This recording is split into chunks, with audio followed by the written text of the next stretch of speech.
I want to thank you for being here this morning, choosing to be here instead of at Bite and Brew, I think, which is just down the street. So, but maybe you should go there afterwards. I don't know. Listen, we talk about a lot at Outward Church that we want to be a church, or we are a church that loves Jesus and lives outward. And what that means is that as we understand the love of God for us through Jesus, how God's shown his love to us throughout the generations, planning and preparing for the sacrifice that Jesus would make for us in spite of our sin, that affects us, and it causes us to be people who want to give back and say yes to Jesus and say no to sin, to say yes to Jesus and no to ourselves.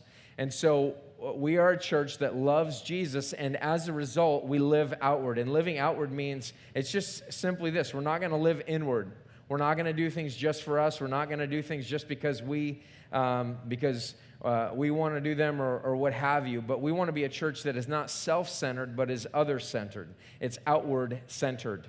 It's on our community because we want to bring the hope of Jesus to that. And as a result, we have multiple events that we do throughout the year now that we just did Feed the Need, and that was to support Richmond Elementary and perhaps other elementary schools as money has come in. And by the way, I think we raised $1,500 during Feed the Need, so that was awesome. Can we just say, yay, Jesus, for that? That was our first shot at raising funds that way, and God used it, and that was awesome. We had a bunch of people from the city come and just check us out. We'll be looking to do that again in the near future, but that was a fun event, and just I guess it was a couple of weeks ago now. And so we're excited about that. Coming up on August 29th through September 2nd, I should say, we have a thing called Sports Camp. It'll be happening at Richmond Elementary. If you remember, we did this a couple of years ago, and what we did was we went throughout the community over by Richmond Elementary, which is over near Mission and 25th. So that's kind of the flats. It used to be called kind of Felony Flats. There's, other people who are moving in there, so it's not quite as crime-ridden as it once was, but there are a lot of children there that are below the poverty line. I think the entire school has free lunch and things of that nature, but basically we've been doing soccer camp there throughout the year, every Friday with kids that teachers specifically say, this kid needs someone pouring into his life, and so we've done soccer camp with those kids. And then we do Thanksgiving. We go give free Thanksgiving dinners to people that wouldn't have it. On Thanksgiving Day, we go and serve those people. And so that event will be coming up. Over the summer, right before school begins, we'll be starting sports camp. And so there's a couple of things that you can do. Number one, if you have kids that you'd like to have participate in this, that would be an awesome thing. It could be a family-style event. You could come and you could serve, but you could also register your kids to be a part of that. You can help with that. It will be 5:30 p.m. to 7 p.m. on each one of those nights, August 29th through September 2nd. And we need lots of volunteers for various different functions that we'll have throughout that. Last time we did this, we had 80 to 100 kids from the neighborhood come. We have no idea what it's going to look like this year, but I think it's going to be a blast. At the end of it, we had bounce houses and music and a slip and slide and all kinds of stuff. And so it was crazy. We got to share the gospel with a lot of people. So we'd love to have your help with that. You can sign up out at Connect Central, and there will be different sheets there for different roles. And so I want to encourage you to be a part of that. This morning, we're going to be in Habakkuk chapter 12. And Habakkuk, there is no Habakkuk chapter 12. For those of you that know your Bibles, Habakkuk chapter 1, verse 12. Aha. Okay. And I'll just say this, that this is one of the most difficult, passages of Scripture that I've ever dealt with. And the reason is because he is asking some really difficult questions, but I think it's very important for us to walk through this. Let me just explain this to you if you're new here, or you haven't been here for the first part of the series. But Habakkuk is a prophet, and prophets normally speak to the people for God. So they hear from God and they speak to God's people. And they're there for correction normally. They see sin and God speaks to them, and God says, go speak to my people and tell them to stop sinning in these ways. And they often get killed, or nobody listens to them, or what have you. But Habakkuk is seeing the sin in his world. He's seeing the sin in his country, God's people, Judah. And so Habakkuk is seeing this, and he's just kind of going, God, how long are you going to put up with this? In fact, in chapter 1, verse 2, he says, O Lord, how long shall I cry for help, and you will not hear, or cry to you violence, and you will not save?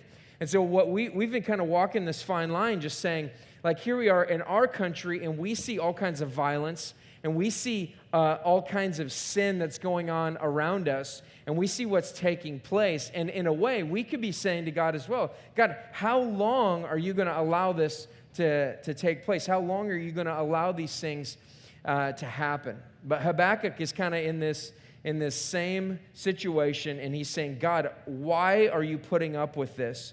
And he says in verse 4, so the law is paralyzed, and justice never goes forth, for the wicked surround the righteous, so justice goes forth perverted. And we've talked about the parallel between the racial injustices and fights and squabbles, and more than squabbles, but violence that's been going on between African Americans who are being killed in police stops. I'm not making a judgment based on what should or should not have taken place there. It seems clear that some of those should not have taken place, at least. But I'm not here to judge that. I'm just saying we can mourn the loss of those people in those situations, and we can say this is an awful situation. So regardless of where you are on the political lines, and I just want to caution you, for those of you who are Christians, I do this on a regular basis, and it's because of this. We are not Republicans. Jesus is not a Republican. Jesus is not a conservative. Jesus is Jesus, and we are sinful people who take up lines along the sides of Republican and Democrat. And so there's things with the Democratic Party that we might agree with or disagree with based on what Jesus' teaching is, what the Scriptures teach. And there are things within the Republican Party that we would disagree with or agree with based on what Jesus has to say. But we're not on anybody's side. If you're a believer in Jesus Christ, you need to understand that first and foremost, and understand that your Savior is not your political candidate as we move along in the political season here. But then you have these, to get back to what I was saying, the police officers that are being killed in the midst of this. And so this is very pertinent. The law is paralyzed. Justice never goes forth. There's clearly people on both sides of that issue that feel that way. And so Habakkuk is here, and he's saying, I don't understand what you're doing, God. I don't understand what's happening. I don't understand why you would allow this to take place. And then we've just had shooting after shooting, and people being killed and murdered in the streets all over the world. And it's awful. And so what we come down to is what we have to say, and what Habakkuk is saying is, God, what are you doing? And some of you have been Christians for a long time. Some of you have been Christians for a short time. And both of those can be dangerous for different reasons. But oftentimes people don't know their Bibles and have never understood the God that they're following and how sovereign He is. If you've never heard that word before, sovereignty means absolute control. Charles Spurgeon used to say that God is so sovereign that He is in control of the dust particle floating through the air. He's in control of all things. God is completely sovereign. It's to talk about the providence of God, the way that God has aligned things to take place. But when you look at what's going on in the world and you say, okay, there's people who are being mowed down in the street, is God responsible for that? Have you thought of that? There's horrific things that have happened to you. Is God responsible for that? Why is God allowing these things to take place? If God is in control, then why would He allow these things to happen? If I've been a Christian and if I follow Him and if I do what's right, isn't He going to bless me? Isn't He going to go before me and take out all of my enemies? Ha ha! What should that look like? And if you haven't considered it, then you may be in danger of being somebody who comes along and someone comes alongside of you with a compelling argument and says, why would you believe in a God who cannot even control one guy with a gun in Germany. But the question is this, is maybe we don't know everything that God knows. Maybe the Creator who put you together, knit you together in your mother's womb, decided how every cell in your body was going to operate. Maybe He knows more than I do. I don't know. And so what God's answer to Habakkuk is in verse 5, look among the nations and see, wonder and be astounded, for I'm doing a work in your days that you would not believe if told. And then he says in verse 6, so Habakkuk might be thinking, all right, God's about to move, God's about to do incredible things, but then what takes place is God says, you're not going to believe this, even if I told you. And Habakkuk goes, okay, tell me, I just want to hear it, it's going to be so good. And God says, behold, I'm raising up the most vicious enemy that you've ever seen to come and almost wipe you out. Everyone's going to be killed. Have you ever seen someone put this verse, like, this is my life verse. Look among the nations and see, wonder and be astounded, for I'm doing a work in your days that you would not believe if told. And you just go, that's my life verse. God is doing an amazing thing. And He's like, just wait for it. It's going to be incredible. But what you're waiting for in context right here is for God to use a wicked, horrific bunch of murderers to discipline His people. And as a result, Habakkuk is like, he's tore up. He's like, God, I came to you saying, I think you need to give somebody a spanking, not blow them out of the water. And so he comes back to him in verse 12. And this is what he says, are you not from everlasting, O Lord my God, my Holy One? We shall not die. O Lord, you have ordained them as judgment, and you, O rock, have established them for reproof. You who are of purer eyes than to see evil and cannot look at wrong, why do you idly look at traitors and remain silent when the wicked swallows up the man more righteous than he? You make mankind like the fish of the sea, like crawling things that have no ruler. He brings all of them up with a hook. He drags them out with his net. He gathers them in his dragnet. So he rejoices and is glad. Therefore he sacrifices to his net. He makes offerings to his dragnet. For by them he lives in luxury, and his food is rich. Is he then to keep on emptying his net and mercilessly killing nations forever? I will take my stand at the watchpost and station myself on the tower and look out to see what he will say to me and what I will answer concerning my complaint. Now, this is a model in some ways of how to deal with difficulty. This is a model of how to wrestle with God faithfully in and through the most difficult questions that you have. Because the question that we have to ask is essentially, how should we respond when God doesn't answer the way that we want Him to? How should we respond? God, I keep coming to you, and I keep asking you, and I keep asking you, and I keep asking you for a spouse. I keep asking you for a faithful spouse.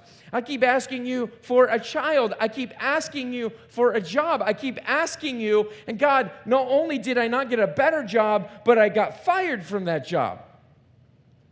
And God, we keep praying to you that these things will take place and that our city will become this, or that this stuff would stop and ISIS wouldn't be able to attack Christians and kill people like that all over. But God, you don't answer.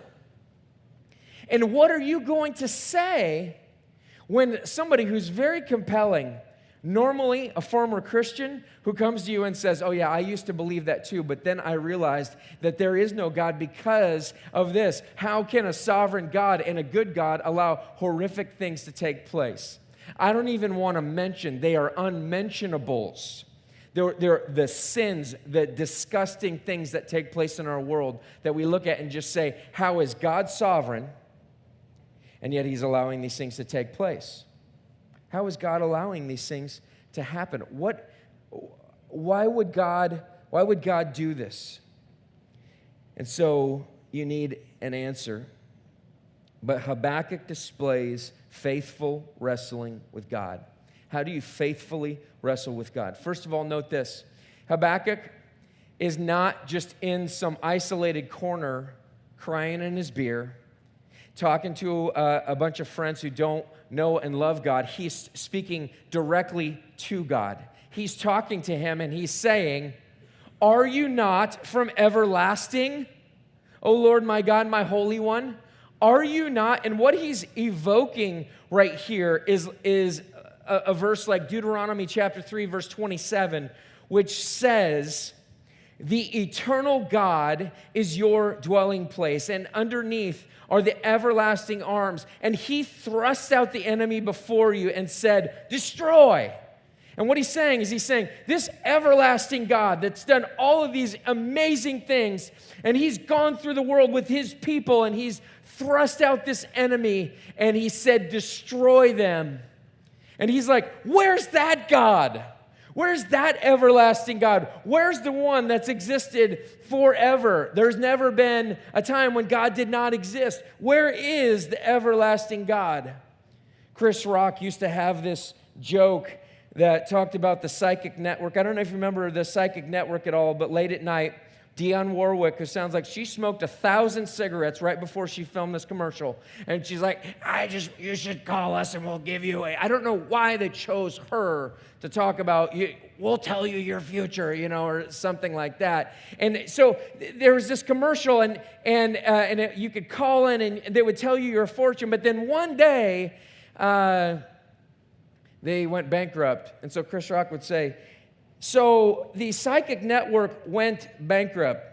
Shouldn't they have seen that coming? I mean, read your own fortune. Get on the phone and talk to yourself. Read your own fortune." And this is what Habakkuk is saying. Hey, God, and it's almost in a little bit of a biting tone. If you look at the words there's commentators that think, man, he's coming after God a little bit there, and so he's kind of getting after him, and he's saying, "God, I believe that you're everlasting. Aren't you this one? Why would you allow this to take place?" But then he says this. He says, "O Lord, my God, my Holy One." And he's evoking something there. When he says, "O Lord," he's saying, "O Yahweh." He is calling God by his covenant name. And what that means is this, is that when Moses sees a burning bush in the desert and God calls to him and says, "I've heard my people's cry and I want you to go and I want you to go to Pharaoh and tell him to let my people go." And Moses says, "Okay, that's cool and all, but who should I tell them has sent me?" And so God says to Moses in Exodus 3:14, he says, "I am who I am." And he said, "Say this to the people of Israel, I am has sent me to you." And that's where we get this idea of Yahweh. This is God's covenant people. This is that God. This is Yahweh who saves. He's the one who saves Israel. And so what he's saying to God is he's saying everything that he knows about God. He's beginning with, "God, I'm frustrated that you're the everlasting God. But you're the God of covenant with these people. And where are you in the midst of this? Where are you? You're the creator. You're the sustainer of all things. Where are you?" And so he says this, "We shall not die." And what he's saying there is he's saying this. He's saying, "I have seen your deeds in the past. I know about your covenants with your people, and I trust you, I believe you." This is faithful wrestling. This is faithful wrestling. So many times we say, "This happened, someone told me about the story, and I'm out. I can't believe in a God who would allow these types of things, and so therefore I'm gone." But Habakkuk is praying to God. He's not just in a bar room talking to a bunch of people who hate God, but he's talking specifically to God, and he's saying, here are the things that I know about you. Here is the nature and character of my God. And what I'm seeing in history, what I'm seeing in life, what you're telling me is going to happen, God, does not reconcile with what I know of you. See, here's the thing. Traditionalist Christians say, never question. Just believe and never question anything. Never question anything. And that's the criticism, isn't it? That's coming from a secularist viewpoint or a liberal viewpoint. The criticism says this, like, you shouldn't believe and you shouldn't follow this thing because of these things take place. And as a result, you should just walk away. And here's the problem with that, is that the traditionalist has it wrong and the secularist has it wrong. Because the traditionalist should believe the Bible. Because the Bible is clearly stating this, that here we have a man of God who works for God. He is a prophet. And he's saying, I don't understand. And these are not small questions. These are foundational questions. I don't understand this. Tell me this. What secret doubt is plaguing you? What secret doubt has a seed in your heart that you've never spoken of?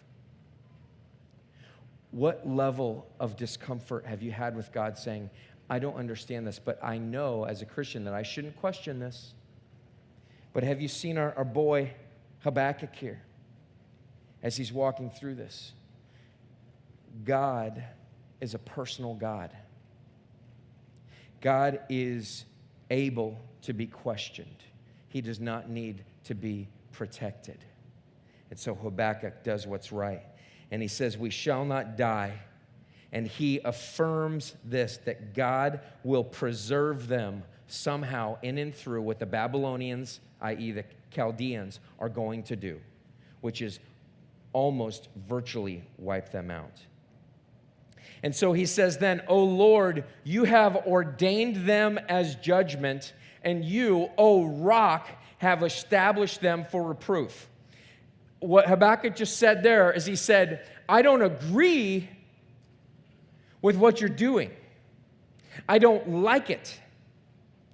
I don't like what's taking place here. And he's going to get into this more. But he's saying, oh Lord, and that's a name of authority, like you're the one who's in charge. You're the creator and sustainer of all things. You're the one that's in charge. And this is what you have put into place. You have allowed this. Christian people must understand this, that God is either completely in control or he's not in control at all. Now, I don't believe that God is the cause of sin. But then someone will come back and say, well, if he's in complete control and it doesn't stop sin, is he good? But here's the thing. God maintains that he is good and righteous. And he has simply allowed those who are sinful and who are going to go and do whatever they want to get whatever they want. God's judgment on us is to become as sinful as we want to become. And it ends up destroying our lives. You see that in addiction. You see that in every aspect of sin that you have. It eventually starts to tear you apart. It eventually starts to rip you apart. And he says, oh Lord, you have ordained them as judgment, and you, oh rock. And so he refers to God as his rock. I mean, like, oh my goodness, here's this guy, and he's saying, this is awful stuff, and I can't believe that you're allowing this to take place. But yet he says, oh rock. In the midst of the turmoil that you're going through, you have to grab onto the nature and character of God and say what you believe. Martin Lloyd-Jones says this, that you've got to write everything down that you know to be true about him. Everything that I know to be true, and even if there's things that you're like, I'm just not sure about this, that's okay. You can ask those questions, but you should write it down. You should say, I believe that he is the creator and sustainer of all things. I believe that he is good above all else, that He is righteous and that He knows better than I do and that His glory matters more than my comfort right here and right now. Because here's the thing, if you got into the Christian life for your comfort, even in the midst of great turmoil, awful circumstances, like life isn't manageable for me anymore because I keep screwing up my life, and so I'm going to turn to Jesus. That's good, but you have to understand something. What if God allows more turmoil in your life? Is He still glorious? He was glorious when you received Him by faith. Is He still glorious even in the midst of judgment? Is He still glorious even in the midst of persecution? For Habakkuk, he is those things. For Habakkuk, he does believe those things. I was just reading in Matthew 24, verse 9, Jesus talking about the end times, the end of the world as we know it. Don't think about that song right now.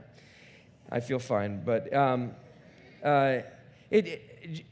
Jesus says this, then they will deliver you up to tribulation. Matthew 24, verse 9 through 14 says, then they will deliver you up to tribulation and put you to death, and you will be hated by all nations for my name's sake. And then many will fall away and betray one another and hate one another. And many false prophets will arise and lead many astray. And because the lawlessness will increase, the love of many will grow cold. The love of who? Of so-called God's people will grow cold because lawlessness increases. And people just go, hey, I thought that God was completely in control. But from my purview, where I'm at on my perch, God doesn't look like He's in control. And so as lawlessness increases, the love of many will grow cold, but the one who endures to the end will be saved. And this gospel of the kingdom will be proclaimed throughout the whole world as a testimony to all nations, and then the end will come. So here we have Habakkuk, back to Habakkuk, who says, Oh Lord, you have ordained them as judgment. And he's looking at the world and he's seeing what's taking place and he's saying, God, somehow in your incredible providence and in your will and according to your glory, what's going to be best for you, you have decided, you've determined, you have ordained that these people, the Chaldeans, the Babylonians, will be used as a tool for judgment of your people. And you, O rock, have established them for reproof. The Christian person says this, come hell or high water, you can do whatever you want to me. You can knock me down, I'm going to get back up because my God is bigger, badder, better. And it doesn't matter what you say about what's taking place in this world. My God sees way beyond what you see. You're a little bit nearsighted, bro. You have no idea what's taking place. You haven't even read the Bible, but you're going to criticize it. You don't even know what it says, and you think you know? You didn't create anything. You didn't create me. He did. He knows what's taking place. You didn't create this world. You didn't create this universe. He did. Oh God, my rock, you've ordained them as judgment. You've established them for reproof. But yet, here comes the difficulty. He's established some things. And he says, you who are of purer eyes than to see evil and cannot look at wrong, why do you idly look at traitors and remain silent when the wicked swallows up the man more righteous than he? And this is the crux of the issue. This is the problem. This is the issue. God, I know you're all of these things, but here's my real question. Here's what I'm really struggling with. Why do you sit and idly look at the people who are your people, and yet they are murdering, there is violence, there is incredible things going on in the streets right now, and you idly look at traitors. And then you use somebody who is less righteous than your people to actually discipline your people. How could you allow this? And let's really get down to what the question is here that's being asked. How can a loving God use evil for good? How can a loving God use evil for good? Let's be really clear. When is the day of evil going to visit you? if it has not already. When are you going to experience that moment where you go, God, how could you? Because the next step is this, is either you return in faith and say, oh God, my rock, or you say this, I thought that you were too pure to even look on evil, but what I'm seeing is that you're just allowing evil, so therefore I don't believe that you exist. But Habakkuk is wrestling faithfully.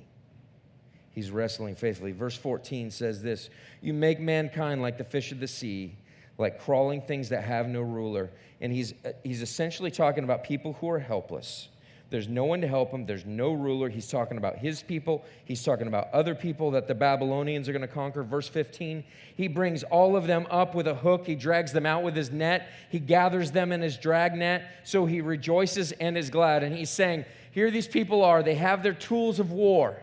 They have the hook. They have the line. They have the net. They have all of these things. And they're rejoicing and they're saying, yay, look at us. Look at what we've done. And then he goes on and he says, therefore he sacrifices to his net and makes offerings to his drag net, for by them he lives in luxury and his food is rich.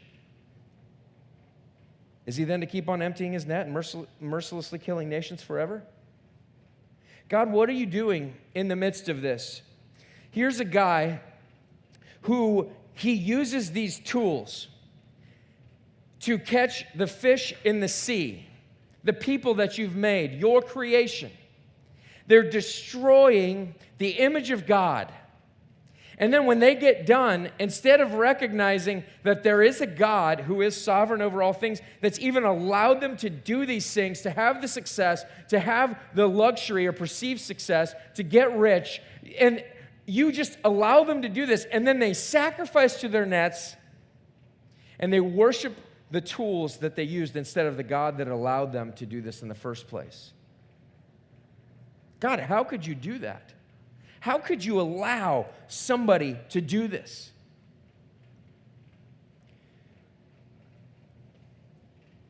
If you go back to verse 13, he says, you who are of purer eyes than to see evil and cannot look at wrong. There's something about that kind of rings true for all of us, though. Because when Habakkuk says, you're too pure to look at evil, you're too good to allow these things. Like, if we're really honest about life, I'm Chaldea. I'm the Babylonians. I'm somebody who is a sinner through and through. I use the tools, I use the gifts that God has given me to make money, to get things. And guess what I do? I rejoice and say, yay, look at me. I'm incredible. Look at my awesome gifts. Habakkuk is saying this. He's saying, God, you've given them these things, and you're going to use them? You're too pure to use that. And guess what? That's me. I'm that person. I'm that person who is too evil for God to even look at. I'm the person who's done evil deeds. I'm the person who looks at my job as the thing that creates me and sustains me. It's given me my position of power. And so, look at me. Look at my success. Look how I'm this rugged individual man, and I am somebody who's created this world that I live in. Look at me. I sacrifice to my net, and I worship the things that give me those riches, that give me the luxury, that give me the things that I have. And so here's the thing. You can walk through and you can say, God, how could you use evil for good? How dare you even look on evil or use evil? But guess what? He's using you. He's using you. And he's using me. I was talking to somebody recently who said, I feel so sinful around God's people. And my response was, I really don't want to do this with you right now, but like we could go through a list of sins right now that I don't want you to know about. And we could walk through and we could just talk about how sinful Matt is. And I'm the pastor.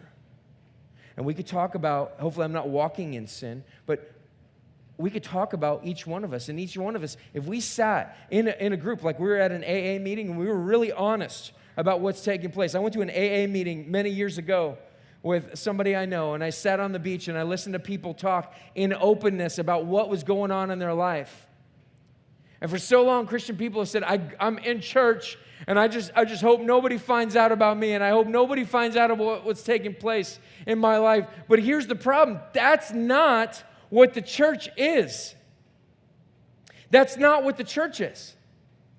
The church is not a gathered group of the most holy people, the righteous people who can point our fingers at God and say, hey, you shouldn't allow this in my life.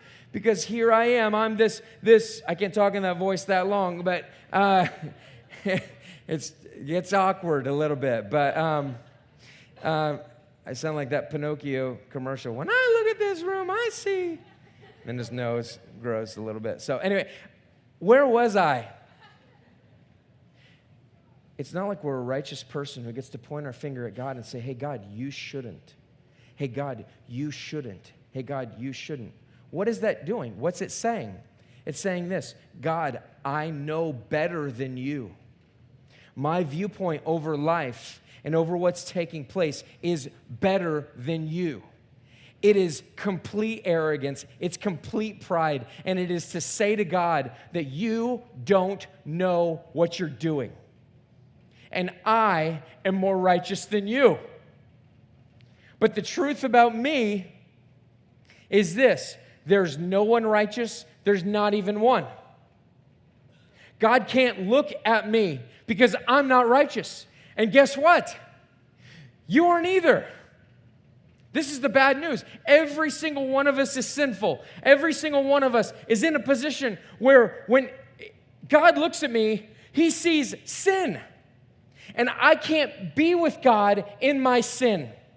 I can't be with God in my decisions. I can't be with God in the midst of the things that I'm doing, like sacrificing to my nets